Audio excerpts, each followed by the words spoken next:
It was about 4 years ago. I was at the History Festival, like probably all of us were, and I heard Jamie interviewing Alan, and it was absolutely captivating, and I'm sure lots of you heard that in the Hiscox tent. There were just hundreds of people, and he held us all spellbound. So it's been a dream of mine to put this on, and so it's lovely to have over, I don't know, there's about 116 of us here, which is really lovely to have. And I think as a village, it's amazing to have somebody of Jamie's stature or profile to interview. Alan is fit as a fiddle. He was putting out chairs earlier for us, which is lovely. And also John Fry, who's making a film of this whole, because we want to capture all that's said in the interview. And John is a professional film maker, and if you can't hear, blame John, but he's bought his own mics and everything. So we're very blessed as a village to have all these talented people. So without saying any more, let me introduce James Holland and Alan Chalke. Thank you.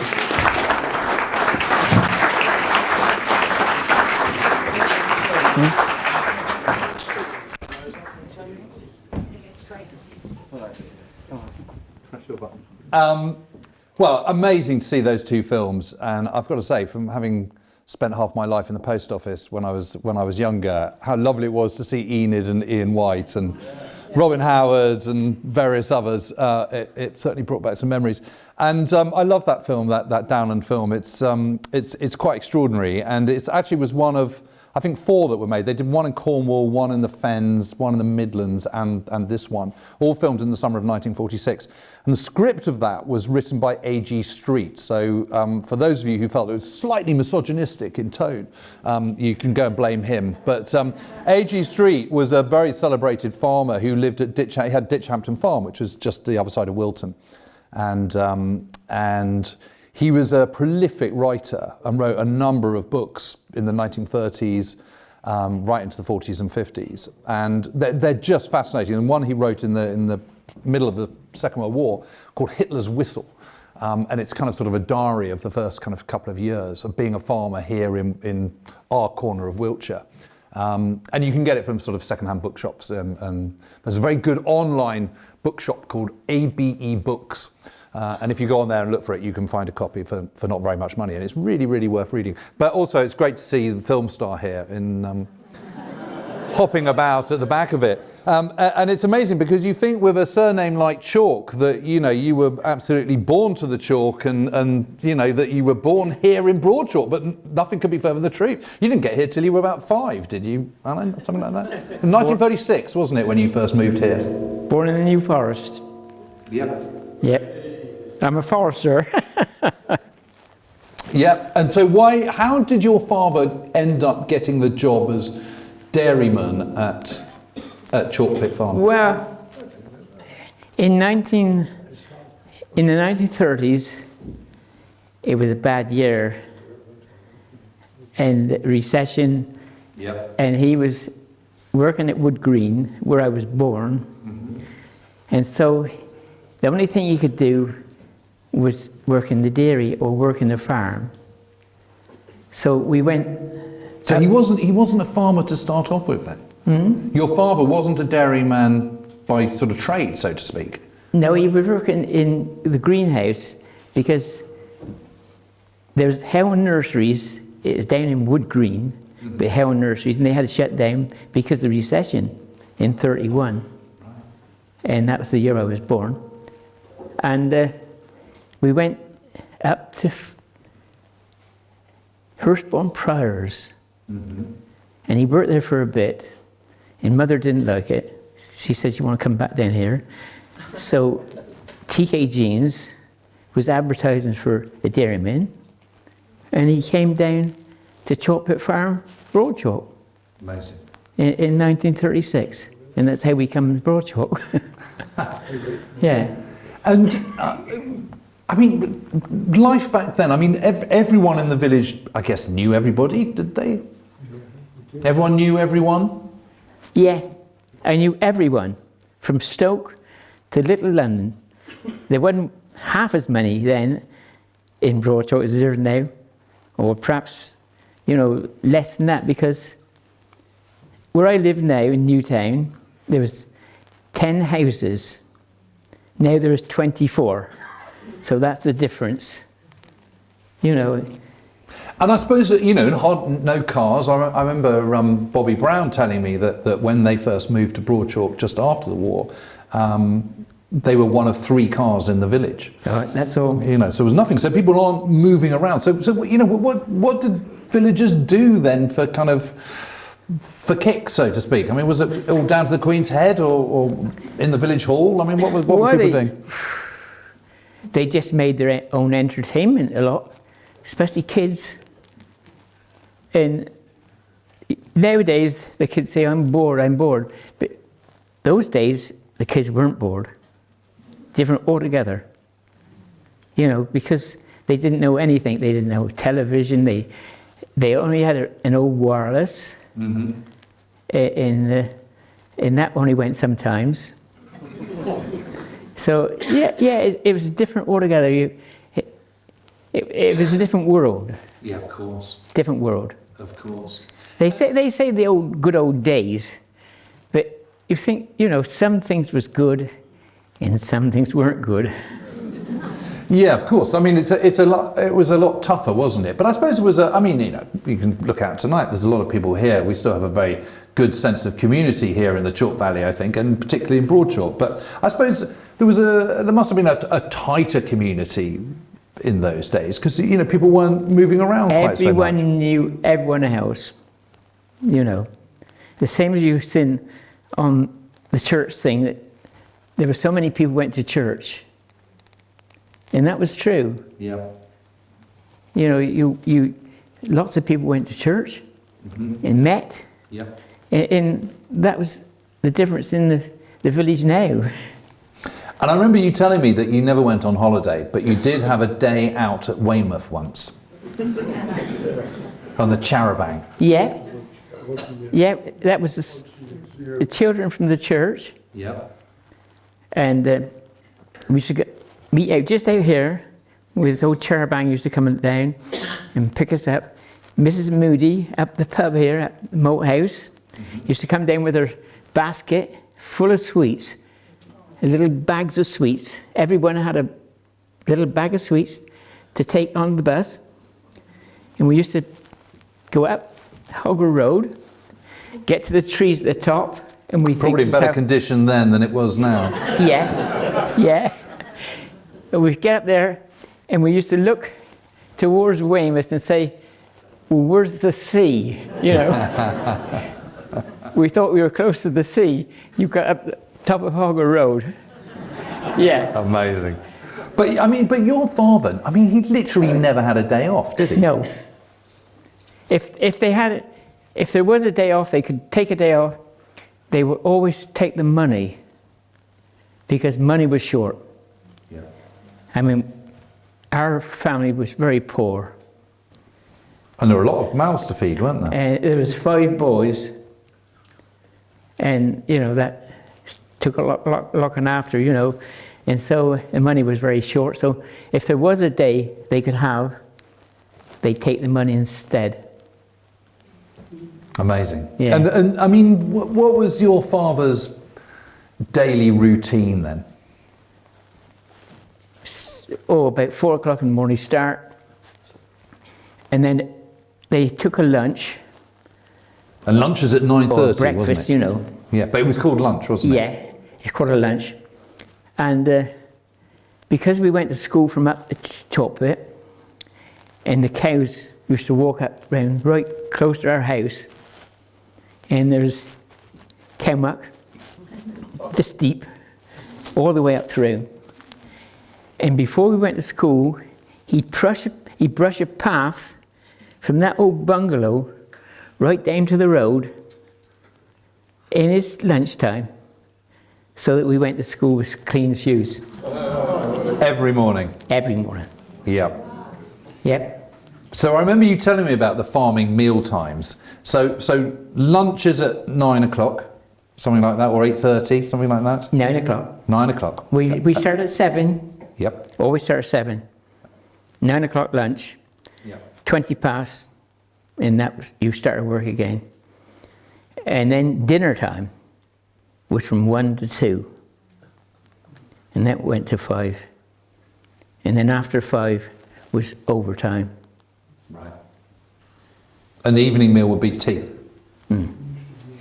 So your father would be getting up at 4, he'd then milk the cows, then take them back, then clear a path. Yeah. Then he'd have to sweep up the dairy. All the morning, he was sweeping up. No concrete yards. No. So you've just got compounded chalk. Dirt, yeah, chalky dirt yards, that's all. Sweep it up, put it in big wheelbarrows, and wheel it out. Yep. Hard and work. then second milk of the day. And the milking machines were bucket milking machines, so they had to be carried from one cow to the next. So how Every big was the cow- herd? You said it was about 80, wasn't it, you reckoned? About 80 herd? Yeah, and one cow was in a section every cow. I mean, And you just carry imagine that doing bucket. that every single day. You know, Yeah. rain or shine, And then summer, winter. When the bucket filled up, was put into a big bucket, and they would carry that to the dairy, take it up steps, and put it in the cooler. And that trickled down the cooler into the churns. Amazing, isn't it? Yeah, and then the churns was put I mean, it's a on. heck of a process, Oh, it isn't was it? hard work. And how many people would he have had helping him? There was 2 in the dairy. Yeah. I mean, it hardly bears thinking about, Yeah. does it? It's such a tough life. Very hard work. But he liked his football, didn't he? Your father? He liked football He was a footballer. and darts. Yeah. I was lucky because my parents were very young. Very young. I think my mother had Dennis, and he was 18 months younger than me, and she was 17 or 18 years old, and she was 19 when I came along. So we had very young parents. And it helped because, you know, Were they strict, or were they? I mean, how strict were they with you 5 yeah, boys? they were quite strict, but none of this, you know, you do this and you do that and you do something else. We were taught a different way, Yeah.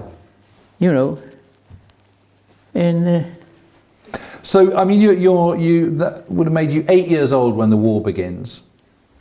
yeah, we're 9. 9. So, Yeah. I mean, what can you remember of Broad Chalke in the Second World War?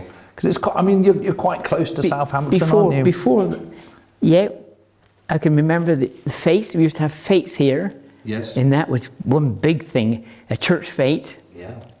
up in the vicarage. Well, I remember What was the the flower vicarage? shows of old over in the Nowadays- sports ground. They were amazing Nowadays, events. they don't call it Vicarage Hill. I always call it Vicarage Hill. Still calls it Vicarage Hill. They call it Bull Lane now, but that was always Vicarage Hill. And the vicar lived up the top in that whole big house, the whole of it. And his gardens went right out to Hogger Road. The whole garden, right round. Huge garden. Wow. And they used to have fetes, all sorts of things, races and things like that, you know. So lots of sort of activities and moments in the year where the village would come together. Really. Yeah. Yeah. So, Yeah. but let's just talk about the war a little bit, Alan, because I do remember you telling me about the bombing of Southampton, and your mother got a bit frightened, and you had to go with her down to the Queen's Head That's to right, get your yeah. dad. Because we lived in Chalk bungalow, we could get up on the top of the hill there, just over the top, and we could look across to Southampton, and you could see the flames and hear the bombs. Oh, even from this distance. Terrific it was. And one night, they were down there, they were hell of a storm they had down there, and so Mother was very frightened. So she said to me, she said, Alan, she said, will you come down? Dad was down the pub. She left Dennis to see to the other 2 kids, or 3 younger ones, and we walked down. No lights, there was no light whatsoever, you couldn't see a thing. because no one could show a light. If you had a light showing through a curtain, you had to knock on the door, and somebody would say, shut those curtains tighter, or put another blanket up. You daren't show a light out. Yep. And I walked down with her. You could see the flashing going on, you know. And all you could see, walk along is look up the hedge and see where you were going.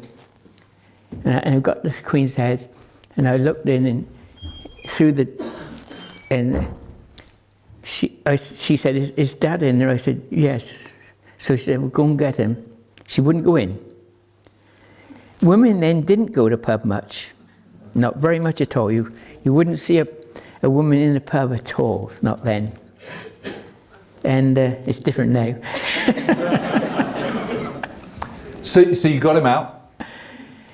We got home, and you know, and she was all right, but she was a very nervous person anyway. Well, you know, it was, to be fair, it was quite a scary time, I should think, Well, there were the Blitz going on and everything. it was a nervy time, really, because we were always told that the Germans were very close, just over the water.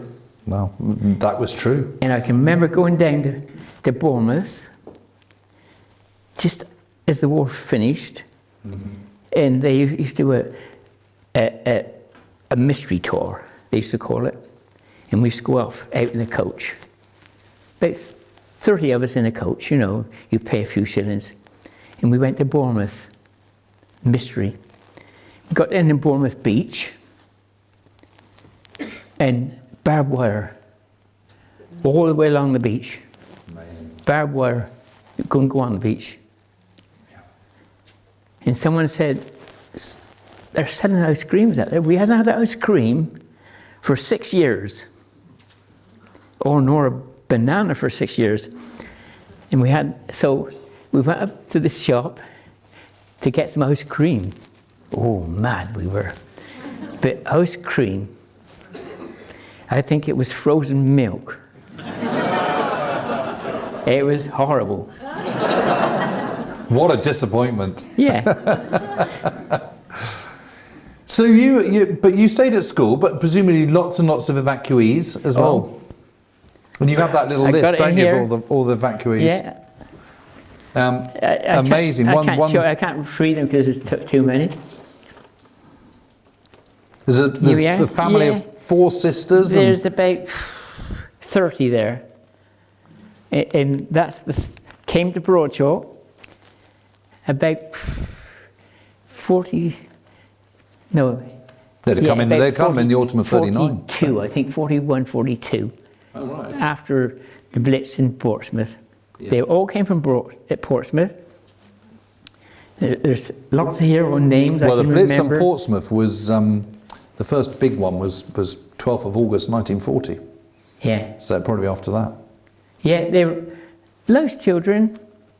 We were all asked, or some of us were asked to come over and meet them and welcome them in to the school. You know, they were about our age. And we done that. And then they all queued up to be equal out to some person in the village, you see. But you couldn't choose who you had to have. I know there's 1 or 2 went forward and said, I'll have you. Nice little girl, you know, I'll have you. And they'd say, no, you can't have that one. That one's allocated for someone else. Right. And you had to take the ones that they were allocated Yes, for. because they had these billeting officers, and the billeting officers had the kind of last word, and they would allocate them all beforehand, and then off they went. I think nearly everyone stayed in Broad Chalke to the end of the war.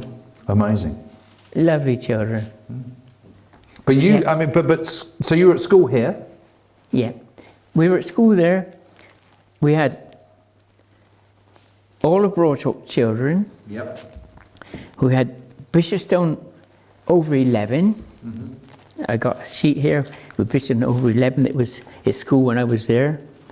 And I think there's about 20 odd of those. We had these, about 20 odd of those. And that school was absolutely packed. Absolutely packed. You sat up the alleyways in chairs, reaching over to someone else's desk to write on. At times there wasn't enough paper or pencils. Mm-hmm. You learned nothing. You learned nothing. You learned nothing. The gardener, the headmaster had the best garden in Broad Chalke.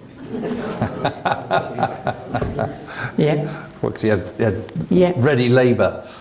Yeah. Funny. Yeah, and and when you came to 14, the day you came to 14, you walked out that school. Yeah. To go to work. Literally on your birthday you'd leave? On your birthday? On your birthday. So you wouldn't wait for the end of the summer term, you just go? You just walked out. Yep.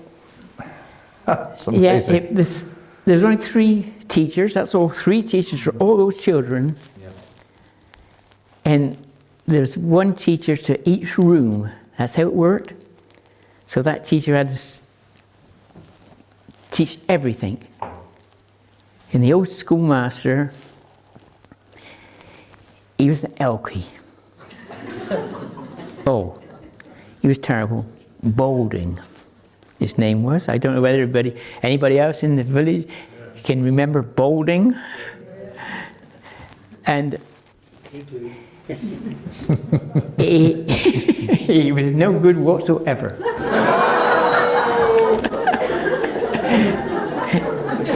Yeah. So you can wait to get out of there, basically? No, everybody wanted to get out quick. Oh yes. Yeah. So when you're 14, off you go. And have you got a job lined up already? Yes, there's 3 jobs I could have took. Huh? But I chose the farm. I don't know what father was. What were the other 2 then? In the garage. Yep. Fred Moon. Mm-hmm. He offered me a job. And so did the builders. But you fancied farming? Yeah. Tractors, that's all. You all had in your head, tractors. Right. But I started as a carter's lad. Yeah. With the horses. Well, to start off with.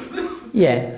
So when you joined Chalke Pit, there were what, 40 odd people? Yeah, somewhere about 40. Yeah. I mean, it's amazing, isn't it? I think that the village then was just, everything was focused on the farm. Yeah. Most of the men were working on the farm, and if they weren't, they were servicing the farm in some capacity. All the houses through the valley was taken up with workmen. There was the doctors and the teachers and things like that, but most of them was through the valley. Yeah. Workmen. So, did that mean you had to get up a little bit earlier than you did when you were at school then? Yeah, no, not really, not too bad. And did you enjoy it right from the word go? And did you enjoy it? Yes, yeah. I mean, you're outdoors all day, aren't you? And different things to do. Yeah. And I mean, just the other thing is TK Jeans was a very progressive farmer and had a lot of mechanisation, but you still had a lot of horses, didn't you? I mean, the horses might not have been doing so much ploughing by that stage, but still, as you say, you need the carts, and the carts need to be towed. And he was a gentleman. TK James was a gentleman. He was Lord of the Manor. Yep. He was also on the Wiltshire War Rags. So you had this. I'm sure everyone knows this, but in the war, the authority of the Ministry of Agriculture was devolved out to the counties, and so you would have these central kind of policies, but then it was left to the county during the war to decide, which farms had to do what, because obviously local landowners knew best, and so these war agricultural executive committees were set up in each county, and the sort of local gentry and farmers and stuff would be members of it, and TK Jeans was one of the members of the Wiltshire War Rag, which meant you had a huge amount of responsibility. And you had to carry that whilst also being a farmer and doing your day-to-day work as a farmer. So it was a huge amount of work. But I mean, it is incredible when you think that in 1939 we produced 14% of our food, but by 1945 it was 91. So it was a huge transformation. And you joined the farm in 45? 45. Just at a time where, you know, those farming policies that were introduced at the beginning of the war, before the beginning of the war, in the summer of 1939, spring and summer of 39, were really sort of coming to fruition. And you were just on the cusp of that transformation. I mean, it must have been a fascinating time. Yeah, well, Churchill said, dig for victory, didn't he? Yeah. That was one of his sayings, dig for victory. Yeah. And everyone dug for victory. Yeah. No, well, I mean, it was an incredible collective effort. There's no question about it. I walked up through the allotments nearly every day. Yeah. It's much different now than what it was then. Every allotment was taken and dug. Every person in this village, I think, had an allotment. There were 6 allotment plots in this village. That's amazing. 6. So where were the others then? There's one at Stoke, Nowton Road, Hogger Road, on the corner of Hogger Road. Oh, up there, yeah. Okay. Yeah. 2 up Howe Lane, 1 lower Howe Lane, and 1 higher Howe Lane, up there, and 1 at the crest beds. Isn't that amazing? And everyone was taken. Incredible. Because everyone had to grow enough food to last them the 12 months. Yeah. Amazing. Absolutely amazing. And I remember you saying that you remembered when a Messerschmitt came down and you all cycled off to... Yeah, that's it. Up the top of Fort Hollow, you come just this way, and there's an ash wood there. Ashes, we used to call that. And we heard there was a plane come down up there. So we tore up on our bicycles straight up there to see this plane. And we got there before the security got there. And this was a German fighter coming down.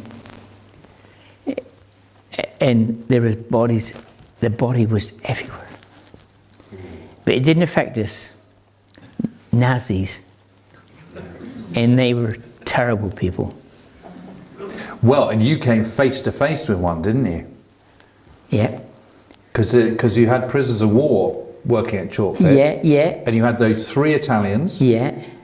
Can you still remember their names? Yeah. Go on then. Giacomo Ciletti, Brian Antoni, and Luigi Canaponi. Yeah. And you rather liked them, didn't you?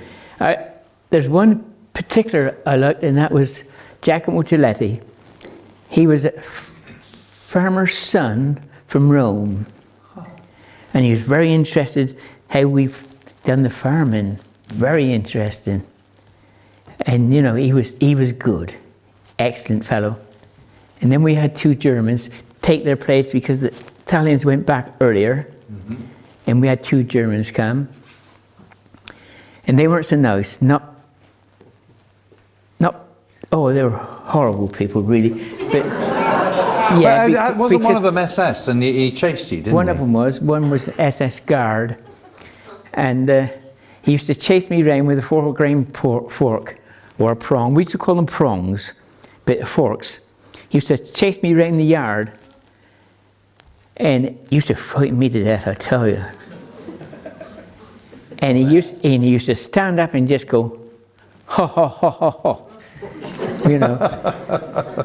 And their names were Hermann Axelsen and Steel Karlba. And didn't like them. And those names sticks in my head, I don't know why. So you joined the farm and I mean, do you remember that film being made? You do remember that, the film that we've just seen, you remember that being made, do you? Yeah. I mean, so how did that come about? Did they suddenly say, right, there's going to be a film crew around and you've got to do this and you've got to do that? I mean, can you remember the actual process of it? Yeah, we had a good foreman there. It was Jack Harrison, I think his name was. Right. Very good he was.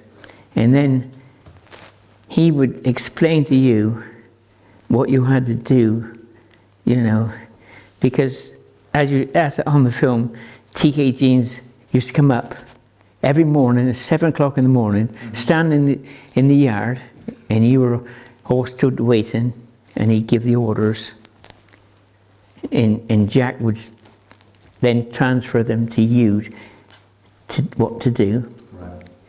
And then he'd tell you, get up in the field, if you want to rest or drink or something, get up in the field first and then do that. Right. Don't do it down here. Yeah. And was there a shepherd on the farm at that point? Mm-hmm. Was there a shepherd on the farm at that point? Well, that shepherd that was there then. That was the shepherd. He was there. My next door neighbour, when I went away for 2 years because Jeans didn't have a house for me when I got married. So I went away for 2 years. I came back and he was my next door neighbour. So I didn't know him. How funny. Rose. Yeah. Mr. Rose. Amazing. And he was a nice fellow, was he? Very strict. Very strict. We used to make a proper pen for the sheep because they were Hampshire down. Yeah. So they used to be folded, didn't they? And they were always shown. They used to show these sheep and so they used to try to get them on the 1st of January. They used to try to get them born, Right. so that they were good sheep when the shows come along. Right. And we used to build a proper pen with straw up and up across like that, and you could walk around, and they could get out outside in the air as well, you know. And if you spoke walking round, you were told off. You daren't say a word. Amazing. So you were a carter's lad when you started, but did that mean you did lots of different things? Yes, I'd done a lot of things, but I worked with a carter, Frank Gulliver his name was. Nice fellow, teetotal. And yeah, we had 3 horses when I went in his carter. There was 3 horses, and 1 at Compton Chamberlain, so there was 4 on the farm. And one of the first jobs I'd done was horse hoeing, and that is a whole metal frame with shears down. So they cut the weeds up as you went, and you took 2.5 rows of drills that was drilled across the field, and that was either kale, mango, Sure. Swede, any of that. And I was leading this big horse, massive he was, Warwick, and and I was leading this horse up, and the carter was holding the hoe, cutting the weeds off, and leaving the rows. So you had to be exact row, Yep. because the carter would cut the yeah, Swede or so whatever. you very yeah. soon got shouted at. And I was coming up through this field, and I could see this rabbit right in front of me, because rabbits used to squat out in the field in the sun. So I thought, right, this was a good meal, rabbit. So I dived on top of this rabbit. Never thought about the horse, did I? One hoof come down here, and the other one come down here. Who's this big round? Huge he was. And Frank seen something, I wasn't there, so he said, whoa. The horse stopped.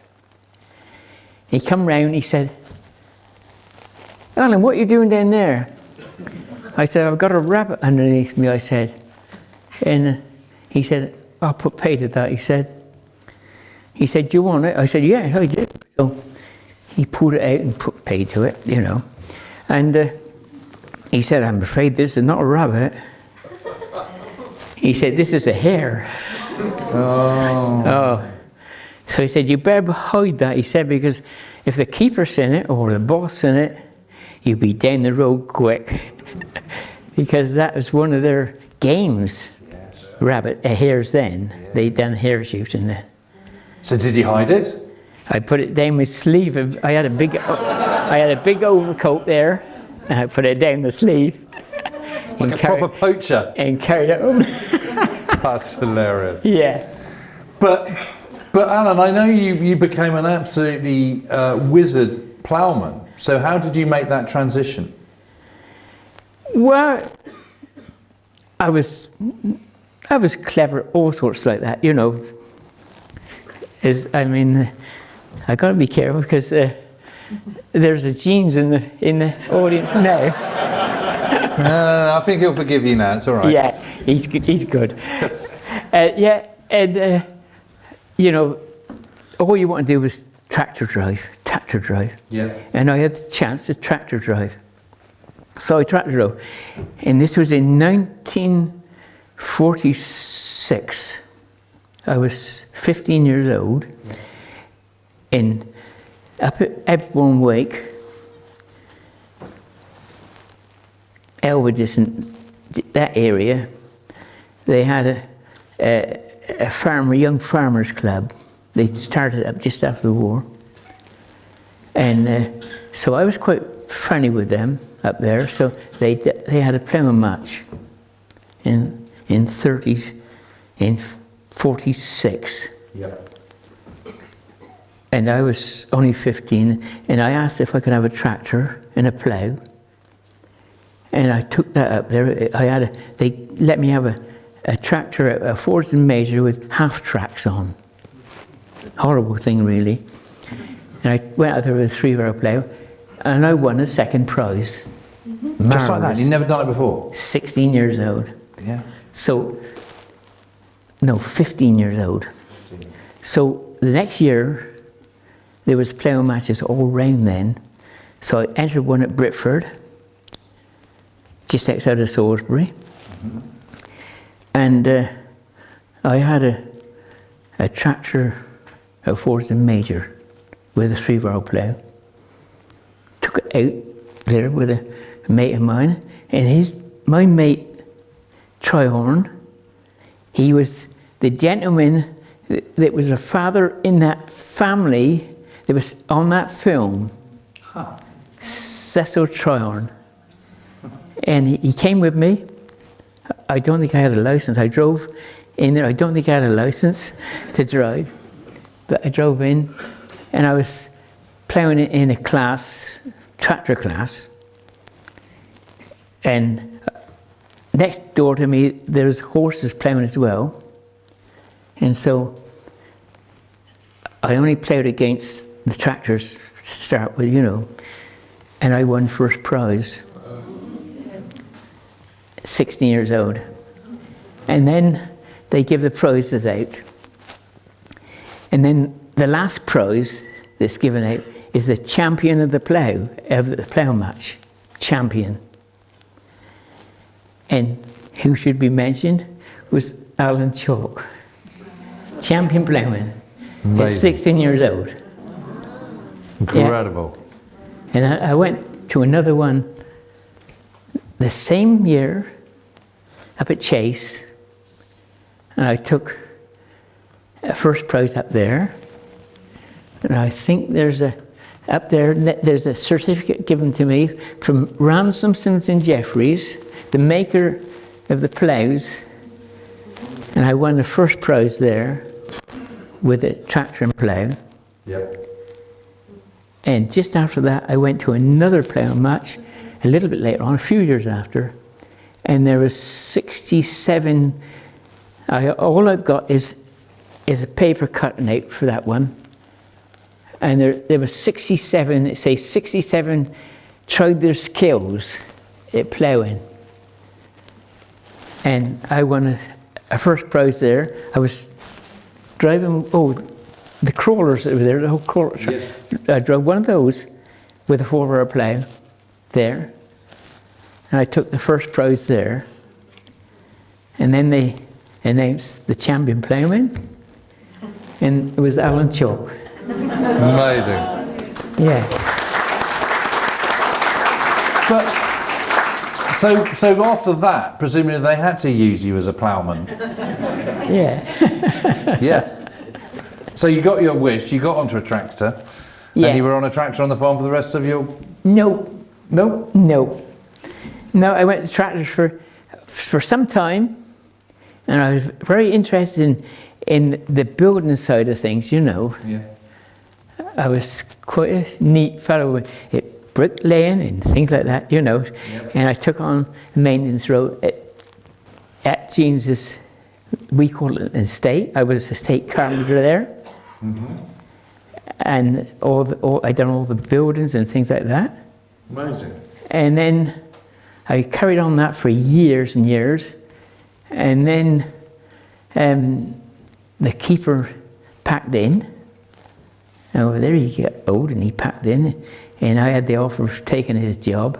And I'd done that. I was gamekeeper for 36 years in my spare time. I was gamekeeper spare time. Amazing. Amazing. And you married Kay in 52? Yeah. Married 1952, August 1952, over in this church, over here.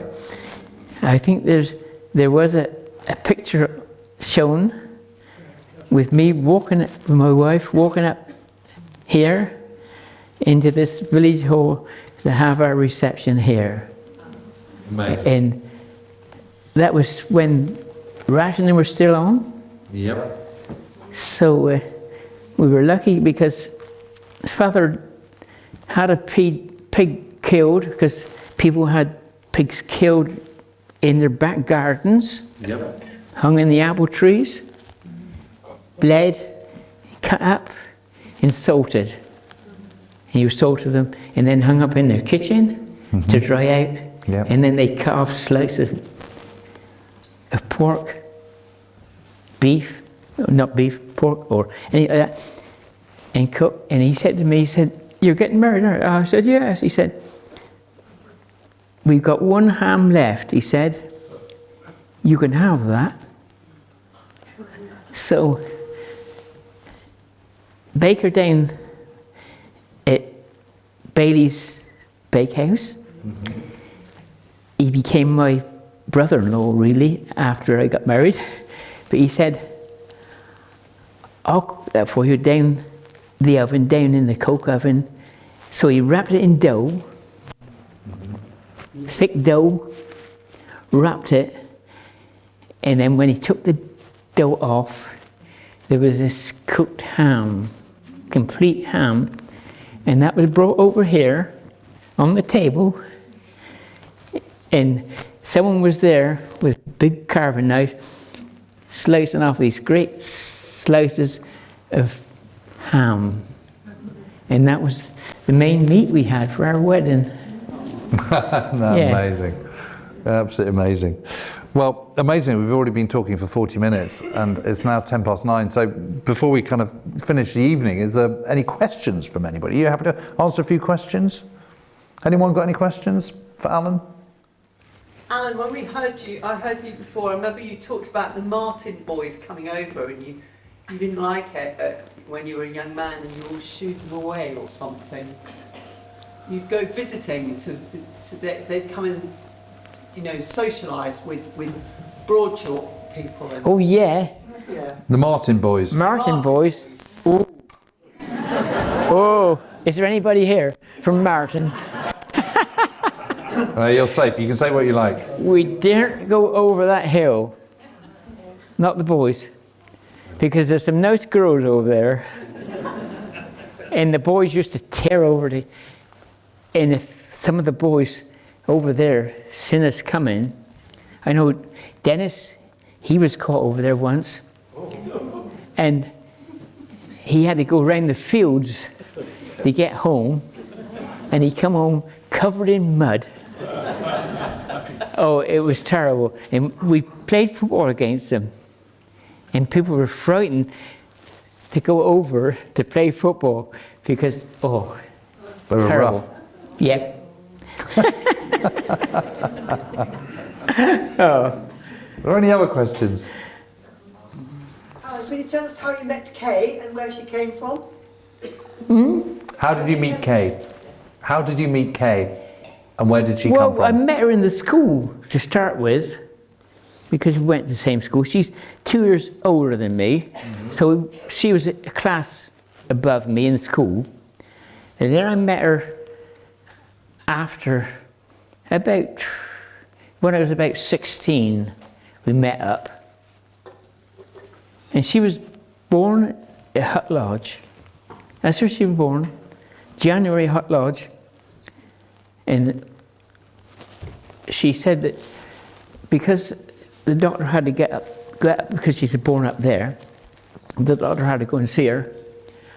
And so it was snow in January, the snow. So he rode horseback up to visit them up at Hut Lodge. And she went to school from up there. When she was 5, she used to walk to school. Would you come down Church Bottom? She used to walk down this road, and then if it's nice and dry, she used to walk up Church Bottom. That's why You got the bench the there. bench, I expect a lot of people knows where the bench is. That's why the bench is there. And she walked to school till she was 7 years old. And she used to say, Until she was 7 years old? yeah, and then Okay. the old schoolmaster used to say, if she were late getting there, he used to say, you're late. This was Boulding. You're late. And she used to say, well, I have a long way to come. Don't matter about that, you start early. But 7 years old, they moved to Chapel Cottage. And that's another thing. Chapel Cottage, they lived there during the war. And just after the war, her mum bought that, Chapel Cottage, for £120. I've got the receipt down home now for £120. Those are the days. And Kay and I bought the chapel a little bit later on because they were going to sell it, you know, and we bought that for £600. So that's the prices that was in Broad Chalke then. And that was her, she bought hers in the early 50s. Absolutely amazing, isn't it? £120. Yeah, amazing. And you were telling me the other day you've got all these various artifacts. I know that that Henry mentioned at the beginning, but you've got a very rare medal there, from Kay's uncle, who had been in the army, was sent overseas, served in India, didn't he? Yeah. And there's that envelope, if you can call it that, Yeah. sent from India. It was stitched up. Yep, sent from India. Yep. To his mum. And he was in one of the Advanced parties. he was a BEF, British Expeditionary Force, in August 1914. Went to France, was killed on something like the 28th of August. Yeah. And so that coin that you've got over there is big, great big coin like that. They were issued, and they're very rare, aren't they? There's hardly not that many issued. So amazing I don't know how artifacts many- of people in the village who went off and did incredible things. The star there's a star medal there. There's I think it's about 270,000 of those was issued. The ones, I think it was between the 5th of August to the 11th of November. That's a star that was. Yep. The 1914 star. Yeah. And I've got no idea whether they all died, because there's 270 or 280,000, and that they call that a limited amount. Because one of the other medals there, I think they said there was 5 million of those. So Yeah, if so any- it's pretty special anyway. yeah, if anyone wants to see them, Yeah, you've all got all sorts of bits and pieces there, haven't Yeah. you? Old Primus stove, hurricane lamps. yeah, those Primus stoves were a godsend to the people in the 30s and 40s. Very quick to boil a kettle, Yeah. boil your potatoes, you know, very quick. Yeah, there's some headlamp, they're blackouts for the headlamps there. During the war, they were put on the cars, Yep. so that the light only shone down onto the road. There's not many of those about. The milk can. There's a water bottle there. There's the old. Yeah. The old. I was saying, we're looking at it earlier, you'd have to have pretty good aim. Yeah, it's. Yeah. There's quite a few things there. If anyone. But Alan, wants- just before we sort of wrap up and have a drink or whatever, I mean, what an incredible period of change you've witnessed here in Broad Chalke, you know, and having spent your working life on the land, it's just extraordinary to think Oh yeah. what you've witnessed. Joining a farm when there's 42 people working on it, Still witness it now. what, half a because- dozen or something. If I sit back and see some of the things going on in the fields today, I think, oh God, you know, terrific.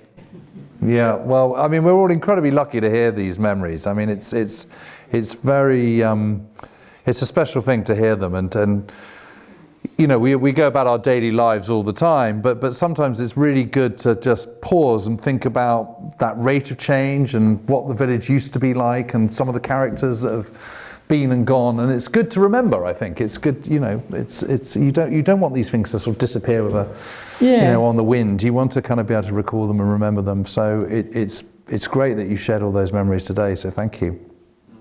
Well,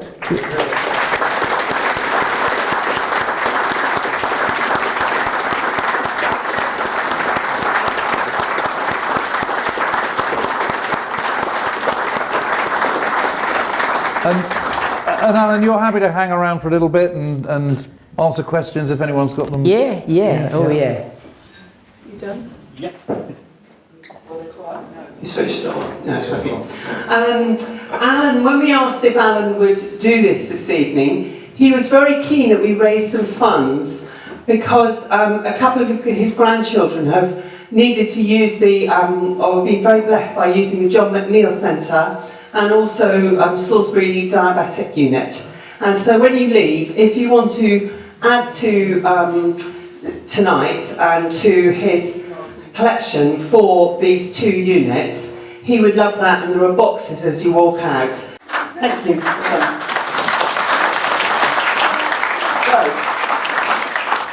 I just want to thank a few people. Thank the bar team, Henry and Chris and Amanda and Emma as well.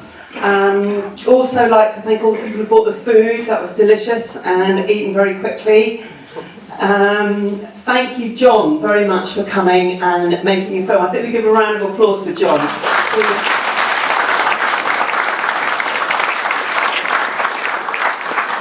How many villages can actually boast that they've got their own professional filmmaker? Not many, really. Karen and Simon, who have been supporting Alan and the family.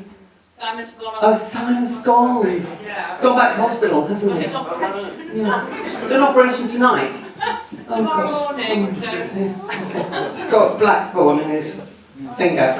But best of all, I'd really like to thank Jamie for setting the scene, and really let's give Jamie a great round of applause. Thank you. And also, it's unique to have somebody like Alan, and it just feels wonderful, doesn't it, to listen to somebody who's got that whole sweep of history and delivers it with such style and humility, but great humour as well. And so let's just give him a great round of applause.